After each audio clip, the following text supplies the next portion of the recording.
Welcome to 15K plus random movie reviews, where we take random movies from Metacritic's 15K plus movies to randomly watch whether we like it or not.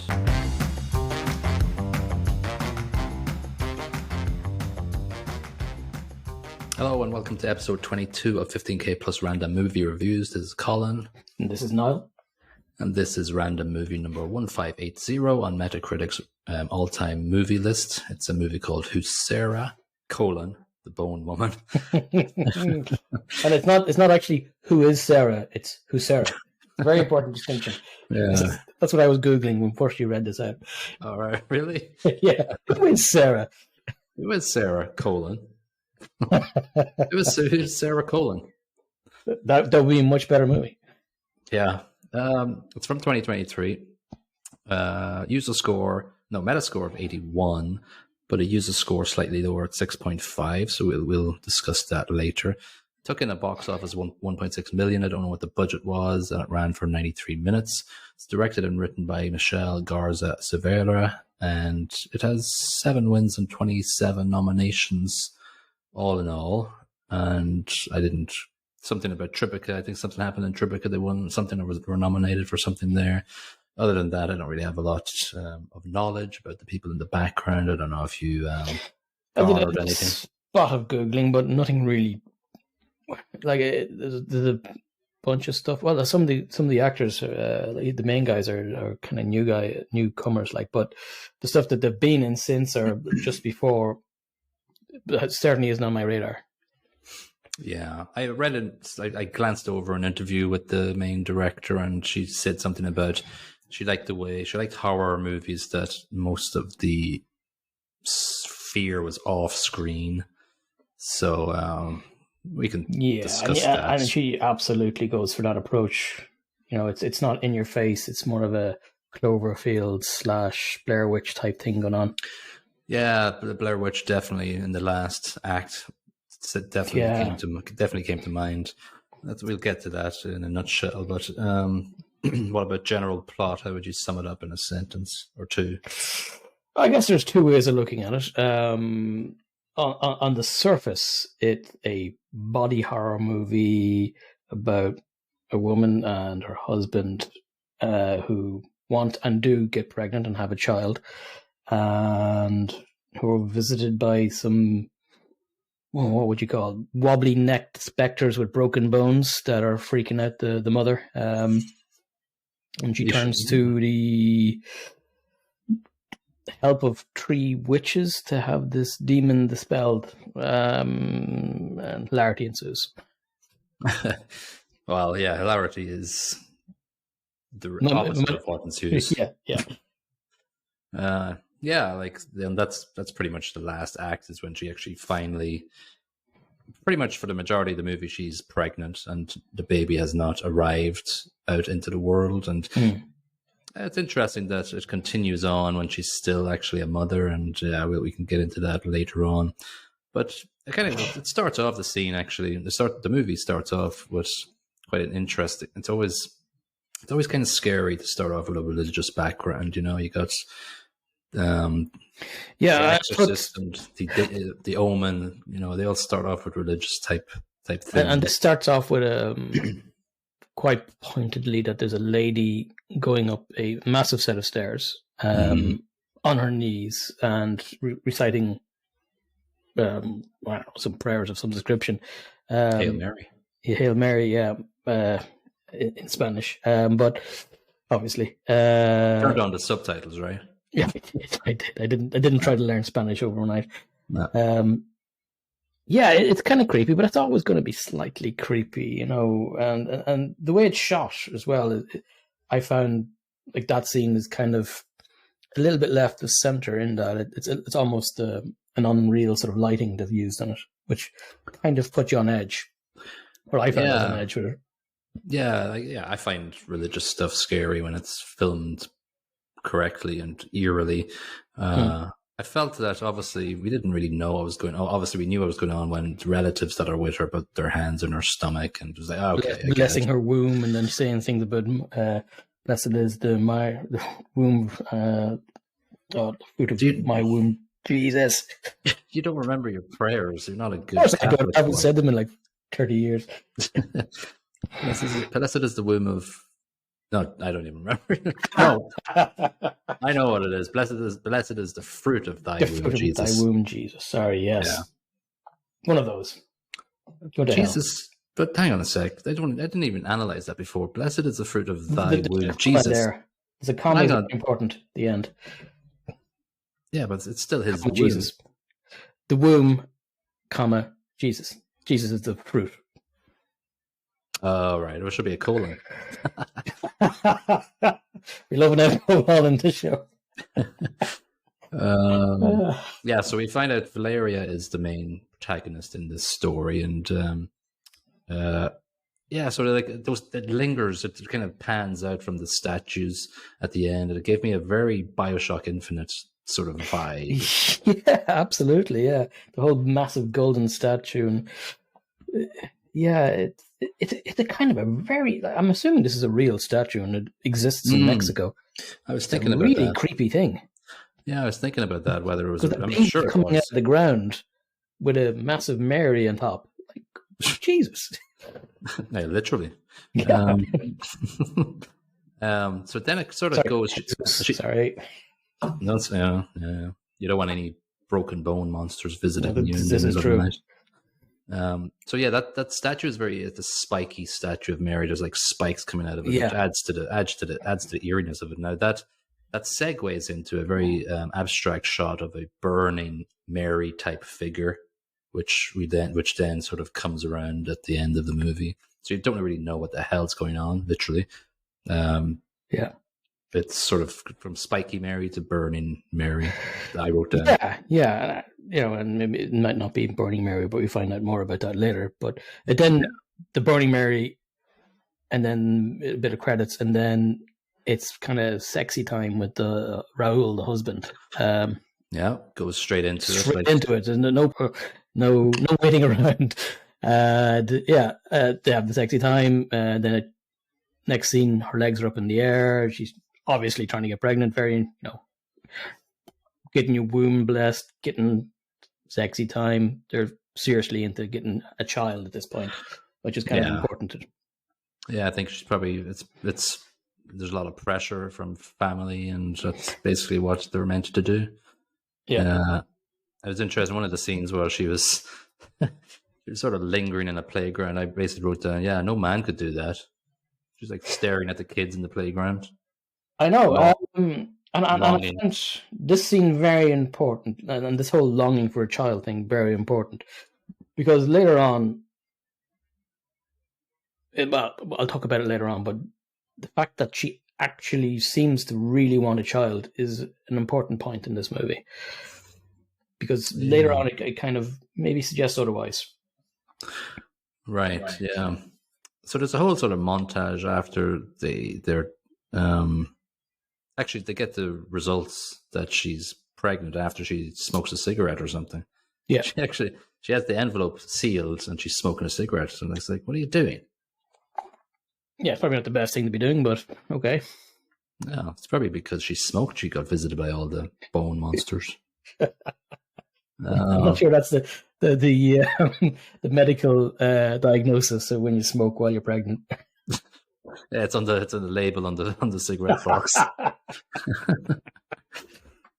Beware of bone monsters. Yeah, so like, I actually also noticed that the room that that you gave the results to the husband in looked like a room where you'd record a podcast. It did, all those egg carton style foam pads on the wall to absorb noise. Yeah, he seemed to have some sort of recording studio and a keyboard there, so I think he was in, I don't know, something to do with the movie industry, I think is what some reviewer said when I was doing a bit of Googling. Yeah, well, he's a bit part in this. He really doesn't really stand out. He's a kind of a two-dimensional character in this. He's not really important. No, he's the provider of the baby juice. Yeah, and maybe the face of sanity and reason during the whole ordeal. Anyway, she starts looking like crap pretty much instantly She's making a cradle by hand. She's very useful and creative with her hand. You know, she goes to her family for Mother's Day. The sister is a little bit crabby at her, and yeah, this is a very important scene which you mentioned before we came on air. We don't usually talk too much about the movie, but we sort of mentioned this because you don't like body sounds. I despise, like, this is one of the reasons I have major issues. Like, I'm going to be heavily bad on this movie because she's cracking her knuckles like pretty heavily, and it's chalk on a whiteboard to me. It just melts my brain. But it's the whole way through the movie, which doesn't help me. Also in this scene, I think it was the mother is chopping up a chicken with a pair of scissors. Yeah. And then she takes two ends of the chicken and rips it in half effectively, which is a good indication of where this movie's going in terms of unpleasant scenes and unpleasant sounds. Yeah, it's totally it's probably the major turning point for the movie where this sort of chicken cracking is the sort of the finger snapping moment of the movie where, you're going to get a lot more of this. I thought of the mixture between chicken and finger. I thought of KFC. Finger snapping good. Yeah. Finger cracking good. They're leaving that, and Octavia is this character Octavia, which is an old friend and flame of Valeria, stops the car and goes, "Yo, where you been, yo? You know, what's going on?" And you know, it's important to mention that because she comes back to play a major part. Yeah, she's a big player later on. Yeah, and she's as you said, she starts cracking her fingers quite regularly in this, and you can see the sort of anxiety building up. Obviously, her family is not nice, and they were very unpleasant to her during the dinner scene. Where they decide to tell Raoul about her babysitting escapades. Where something went wrong and a kid fell downstairs and stuff like that. And I think maybe if you're not taking this solely as a body horror movie and you're looking at the psychological aspects of it, I think this is what possibly the trigger that puts her off the edge. In my mind, anyway. Like, you know, it makes her starts feeling a bit worried about how she's going to be around her child. Yeah, I think it's an important scene, along with the chicken cracking. Yeah. It sets the scene of the tension in the family, and it obviously sets the scene where she says, "Oh, I can babysit," and that comes back to create an important scene later on. I think the first important sort of freaky scene, which I thought was very well done actually, was when she woke up in the middle of the night and she sees somebody standing out in the window, and she's having a sneaky cigarette again, I think, or maybe she's not. I can't remember. I think she just hears a noise or something and wakes her up. Yeah. And it's a little bit freaky. And at this point, I haven't wrote the word stupid down in the side margin of my notes, because, you know, up to this point, nothing super weird has happened. It's just been a standard movie. She's got knocked up. Everything's kind of okie dokie apart from the family visit, which is a bit unpleasant for her. But she hasn't got anything silly. She's gone to the window, she's looked out, and she sees this person with a very indistinct face standing in an apartment across the way. And then that person goes a bit wobbly, I think is the only way I can describe it. The neck starts moving at erratic angles and then decides to climb up onto the balcony and then onto the street. And splat, legs at funny angles, not moving for a few seconds, but then decides to move. At this point, she freaks out, which is the correct thing to do. Yeah, the corpse looks up at her quite quickly. I thought it was quite a good scene. But the eyes are blurred, the nose there's no actual holes, there's no mouth. It's kind of freaky. Yeah, I thought it was a decently shot scene, actually. Yes. So, so obviously, you know, the whole horror movie trope gets the husband. There's nobody there. Yeah. Which is this is where I got getting annoyed because I don't want more predictable horrors. But it is, as you say, a trope. It kind of has to be the way. If somebody's going to think you're mental, it adds to the anguish that the main character is feeling, because not only have they seen something absolutely horrendous, everybody thinks you're mental as well. So yeah, I guess that adds to it. I guess it's a trope for a reason.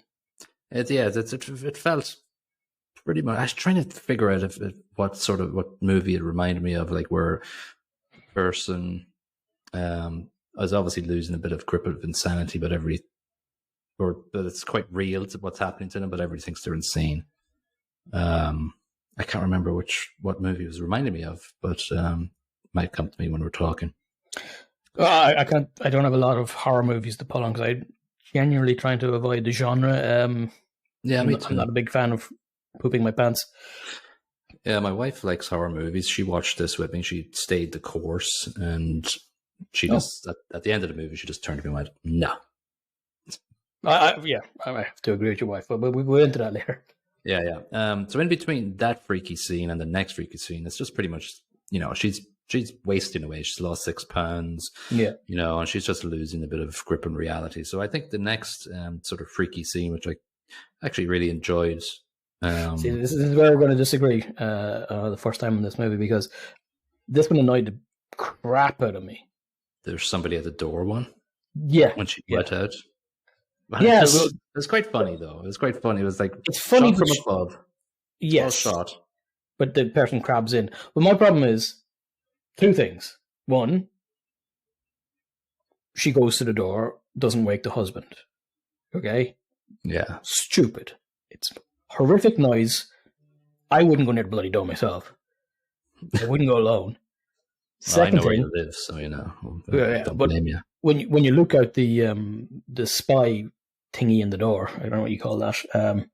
The peephole. The peephole. Sorry, yes, I even wrote down peephole. Idiot. Idiot. Anyway, you look out the peephole, and the thing starts doing the thing you barely see in the dark. Starts doing the wobbly neck thing, which is clearly not standard human behavior.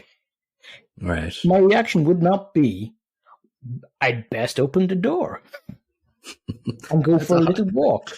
No. It's a horror movie, though. I know, but I don't like horror movies. I've seen a few horror movies that I've enjoyed, but when when the people start doing stuff that is not believable, you won't do that. That's stupid. Don't do that. You're going to get eaten by a bone monster. You're like the scene in Scary Movie where she's yelling at the screen. Like I mentioned, the actress from the last movie, or 2 movies ago. What's her name? Look at my notes. I need to tie this back to a movie because that's really good when I do that. It makes me sound clever. Regina Hall in Scary Movie when they're in the movie theater. Do not go in there. That's you. At least Scary Movie. Scary Movie. At least there's a bit of a sense to that. You're not doing stupid things just for the fun of it. I don't like just for the sake of being a horror movie, I'm going to do the stupid stuff. I don't understand so to visualize it to the people who haven't seen the movie, it's looking from above and she goes down the stairs and the bone monster crawls in like a slug. I'm going to go with crab. Crabbed in, and I don't know how I guess she didn't see it. She just heard the door slamming, but she didn't really realize. She just freaked out. I think the door slammed. She didn't see it. We did as the viewers. Yeah, but she also said that whatever it was went into the room to her husband, and he's in here. So yeah, she was freaking out. Now at this point in time, I wanted to. I was looking at the actress's face, Natalia Solián, I think her name is, and she started to look a whole lot like Shelley Duvall in The Shining. Really, exactly what I've written down. Really, yeah, very much like it. Like she's got kind of gaunt. She's not, she's kind of gaunt in the first place, but she really starts sinking in, and she looks in terrible condition. It's great. In fairness, it is good makeup work. Like she changes quite a lot. Yeah, it's done very well. Did you like The Shining? Oh, I love The Shining. Yeah, The Shining.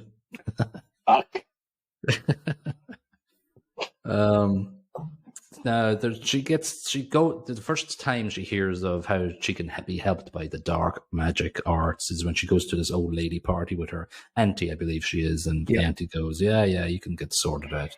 What freaked me out in this scene was the small girl staring. She had this face that was just scary to me. No offense to the little girl, sorry, but she was just staring so intently at her. And it was the second time a little girl stared at her. Yeah, there was the gynecology scene, or the gyno scene with the little blonde girl. Yeah, she was pulling a creepy too. face. There's nothing scarier than a creepy little girl trying to creep you out. Trust me. Yeah. I had two. So anyway, she shaman looks a bit worried. She's like going, all right, you're I'll do something for you. Spider juice, that'll fix it. Yeah. Spider-Man. I didn't really get that. You know, what are you giving her? I don't know what that was. Yeah, that was a bit spider fixie thing. It was a bit odd. Yeah. So for a while there, I noticed like it felt like she thought she was getting better, and I felt the production colors were a bit more pastel-y in this sequence. Yeah, and she takes a visit to the guy now, and he says, "Oh, you put on like was it 6 pounds or 9 pounds or something like that?" And again, she's not as gaunt as we mentioned earlier, so things are picking up. But then she has a freaky sonogram where the sonogram looks a bit weird. Yeah, but they all look weird. Like, I've been sonograms, and it's a freaky looking thing.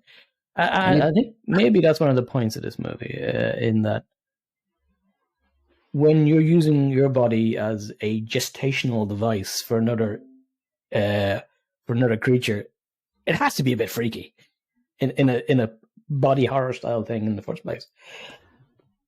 Yeah, anytime somebody shows me a sonogram after kids, I don't know what I'm looking at. Sorry. Yeah, it's a blob with more blobs and some blobs. I'll congratulate you when, I see something that resembles a human. Anyway. I think the best scene where we both jumped when we watched it was the next freaky scene where she is she's lying in bed and having a wee snooze. Having a little snooze, and we see it from her perspective, kind of. We see the corridor dimly lit, and we see a figure jerkily walking it up, and we're like, oh, that's freaky. But then suddenly the creaky hand comes up from the side of the bed, grabs her foot and twists it and breaks it.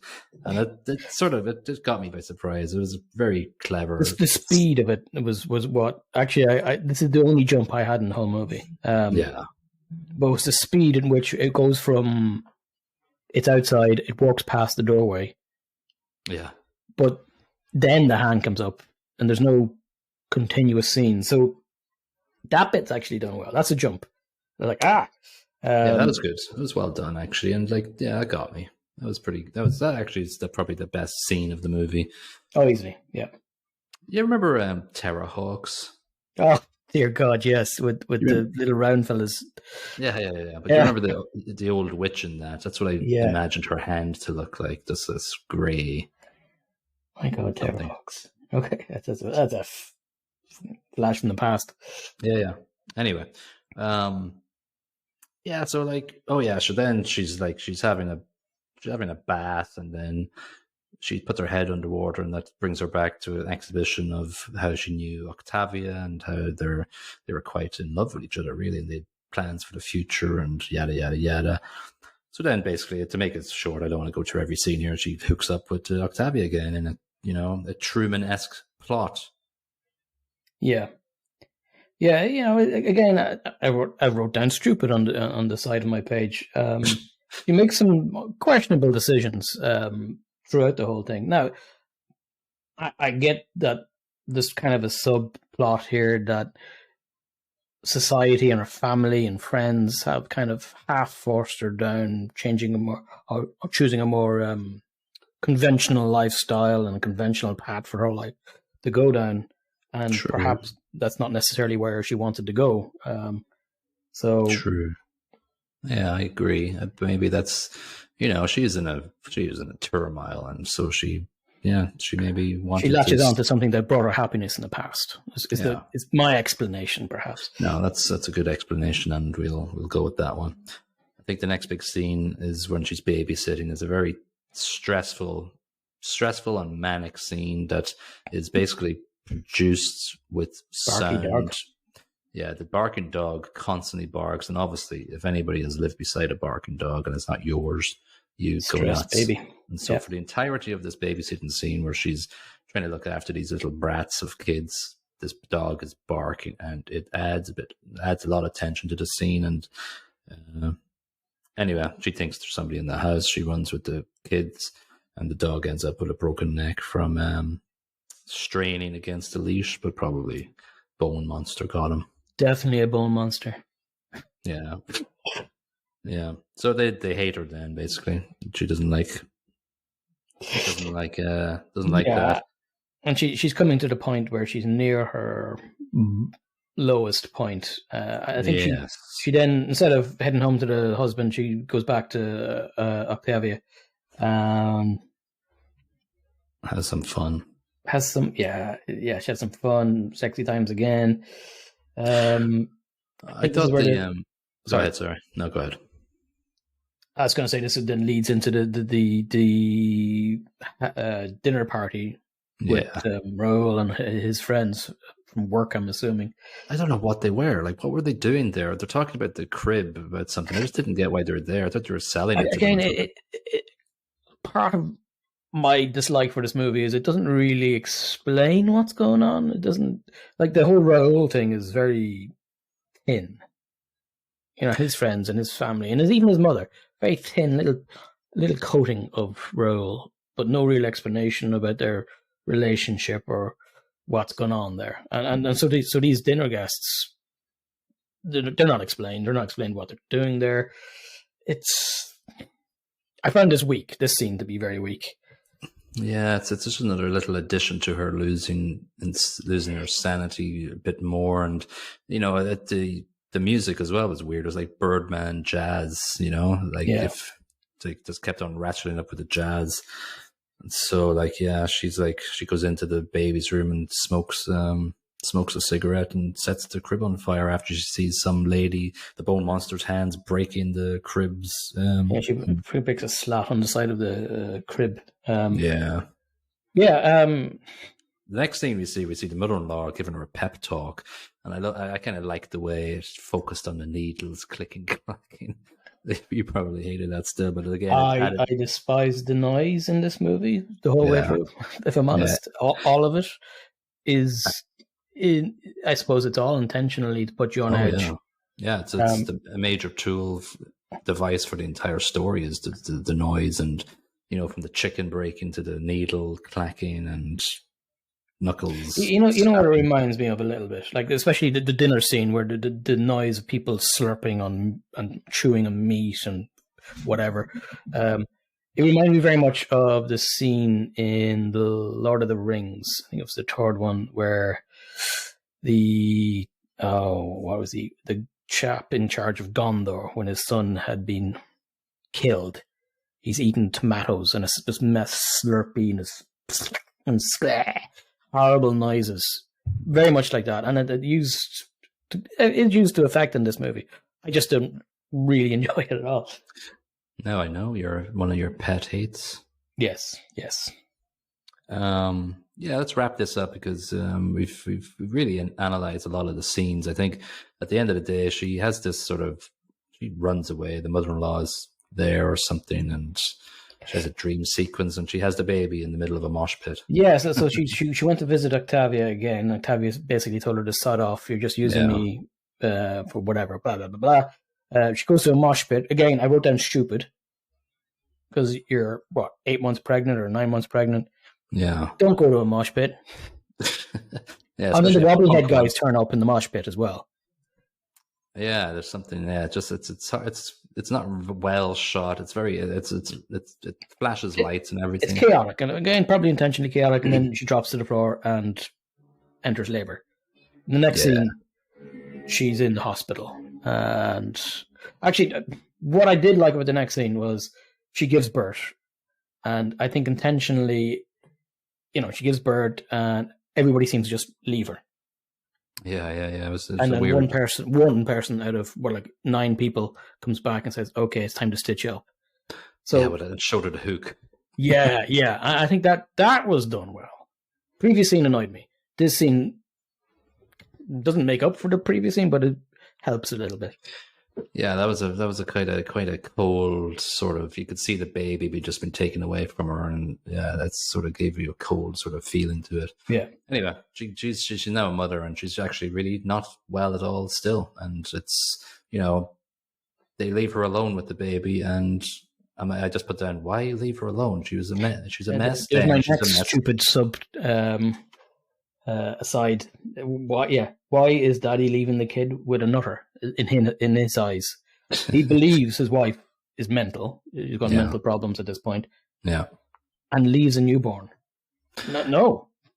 Yeah, I think the next sequence is quite well done, and I'll go through why I think it is. Obviously, she's freaking out. The baby is crying constantly. She lies down.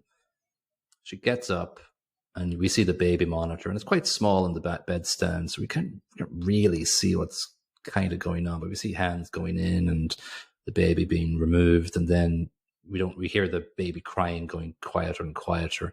Then she goes back to bed, and then it cuts to the next day, and she wakes up, and she's just like going, I'm waking up, it's nice, and what the hell did I do last night? And then us as the audience are thinking, oh my God, she killed the baby. I have what the hell is going on? She runs to the window, and it's like, yeah, that's a good mirroring if actually the baby is dead on the ground outside. Sorry to put it that way, but it would mirror the bone monster from it. The first bone monster, yeah.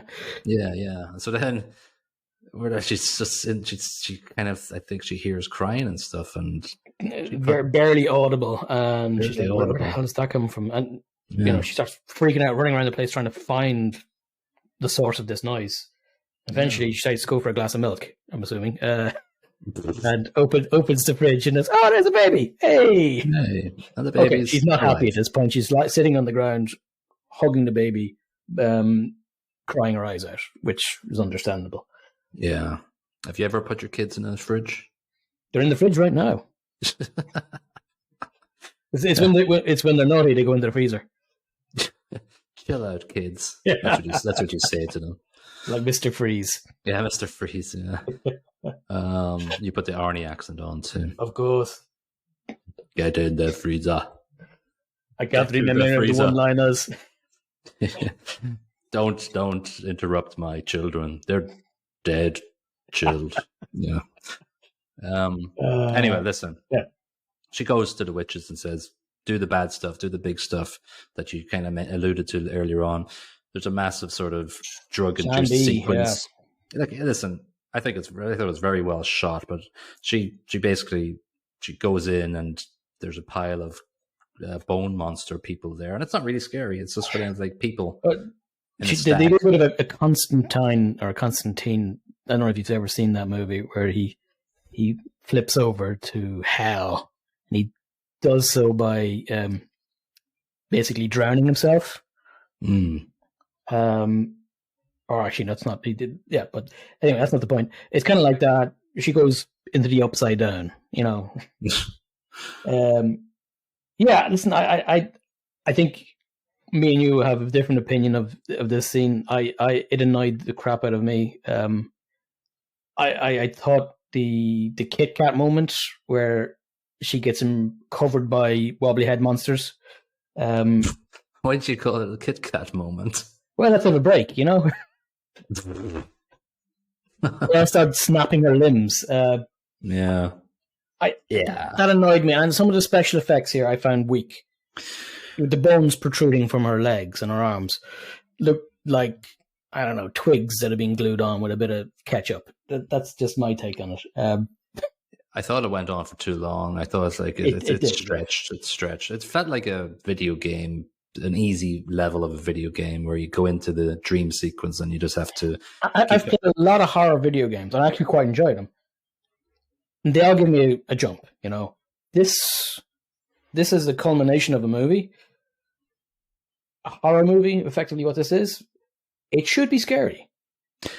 Yeah, this was not scary. This bit was not scary. No, it wasn't at all. And I don't like looking at horror movies when I think there's a jump scare coming, but there was no jump scares apart from the bed, hand, break, leg thing. Yeah. But that bit was done very well. I think if you take this as a horror movie, it doesn't give that. No, I thought the set design in this final sequence was quite beautifully constructed. I think the cinematography around it, the lighting, fantastic. Yeah. I think the budget shows a little bit in some of the special effects, but the cinematography, yes, they've done that well. But I think maybe the budget hurts. Yeah. Anyway, she keeps hold of the baby blanket, and she wins. She wins the level, and she moves on to the next level of leaving her husband and child alone. That's the end of the movie, where after all of this, she actually has to leave her family. Yeah, it doesn't explain why she F's off. No, where's she going? I think she just wants to hook up with Octavia and be done with the whole thing. In the Montagna.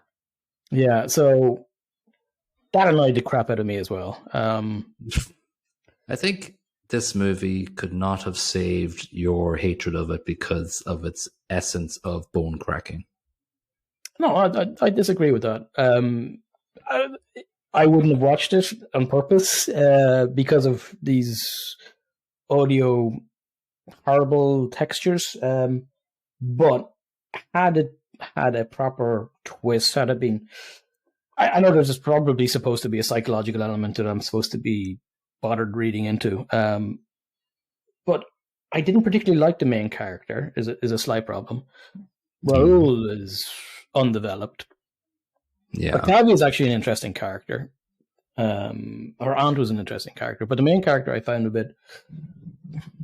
She just keeps doing stupid stuff, and that annoys me. Had that been different, had it been a bit smarter around that, then maybe I think I would have liked it. Because there's elements to this that are very well done. Don't get me wrong. And the acting's actually quite good. I just think the plot and some of the... There's plot holes in my eyes. You know, it's just a bit silly at times. Yeah, I'm very quick to hate characters in movies, but I didn't really hate her at all, really, to be honest with you. I felt I think the actors, Natalia Solián, did a very good job at it. And I agree completely. Like, she was very good. I just don't like the person she was playing all that much. Reminds me of Katniss Everdeen. Like, I really enjoyed the movies, The Hunger Games.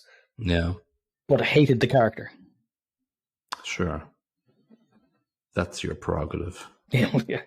It's my prerogative. All right. So what are you giving out of 5 for a plot? I give it 0.5. Oh, damn. I know. Snap my fingers and go, oh. Don't snap your fingers. Certainly don't crack them. No. I'm giving it 2.5 out of 5. I appreciated the way they told the story. I feel like it was, I don't know, I think it's got a few stereotypical tropes in it, but I feel the acting and quite a few of the scenes, the way the scenes are shot, actually helped the plot along the way. And the fact that it's in Spanish probably helped it, because I don't really, You're scared of foreigners. Yeah, and I think that if it was in English, it would probably feel more like a Z movie to me, and bargain bin. So I gave it 2.5 out of 5. Acting, what would you give it? Acting, I was a bit more generous. I gave this 2.5 out of 5. I thought she was very good. Raoul, not a player. I thought the aunt was very good, and I thought Octavia was very good. But that's really all there is to it in terms of actors.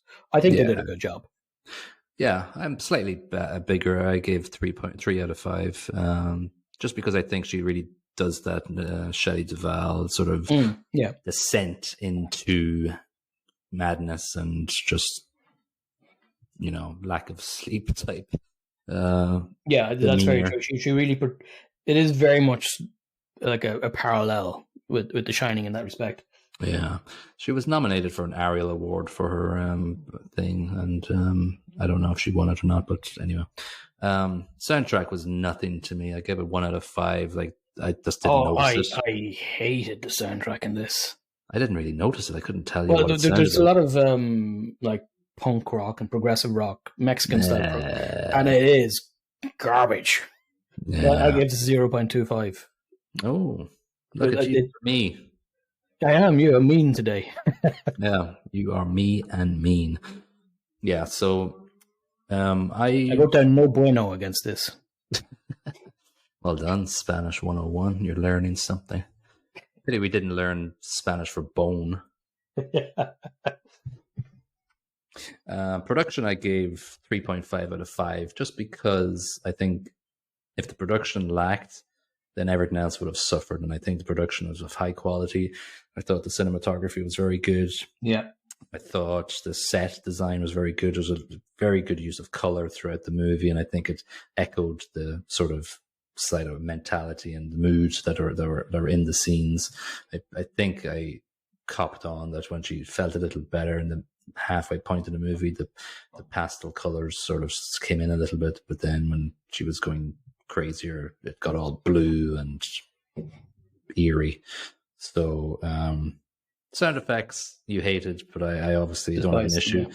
I don't have an issue with bones. I don't really like people cracking their knuckles, and but I don't have a problem with it. I thought it was done quite well. So for me, on the production side of things, again, cinematography, as you said, fantastic, and the settings well done. Good choice of scenes to shoot, fantastic. I